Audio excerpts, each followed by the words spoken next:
আসসালামু আলাইকুম আপুরা, সবাই কিরকম আছো? আশা করি সবাই ভালো আছো, আমিও ভালো আছি। আজকে কি কি খেলাম আর কি রান্না করলাম দুটোটাই তোমাদের সাথে শেয়ার করব এবং আরো অনেক কথাই বলবো। আপুরা, আজকে রান্না করছিলাম হইলো গাঠি দিয়া, ওই যে কচুর গাঠি দিয়া বাইলা মাছ দিয়ে রান্না করছিলাম। তারপরে পেঁপে ভাজি করছিলাম। তারপরে মুরগির মাংস রান্না ভুনা করছিলাম। আম দিয়ে ডাল রান্না করছিলাম। আমি এখানে প্রথমে খাইয়া নিলাম পেঁপে দিয়া, সেই স্বাদ।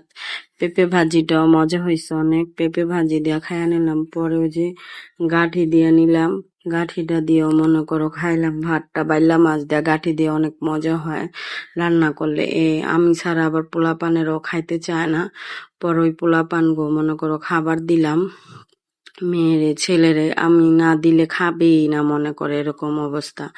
পরে আবার এখানে নিয়ে নিলাম গরুর মাংস আর আলু নিয়ে নিলাম। এখানে অল্প কয়টা ভাতের সাথে, এমনিও তো ডাক্তারে বলে ভাত কম খাইতে, মনে করো ডাক্তারে বলে ভাত কম খাইতে, অনেক সমস্যা আছে শরীরে, এই জন্য বলতেছে বারবার ওজন কমাইতে। মনে করো কি করব, ভাত ছাড়া তো থাকতেই পারি না।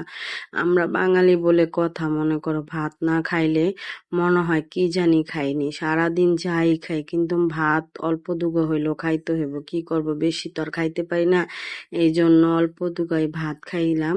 কিরকম হয়েছে আমার খাওয়া দাওয়াটা জানাবা। আল্লাহ হাফেজ।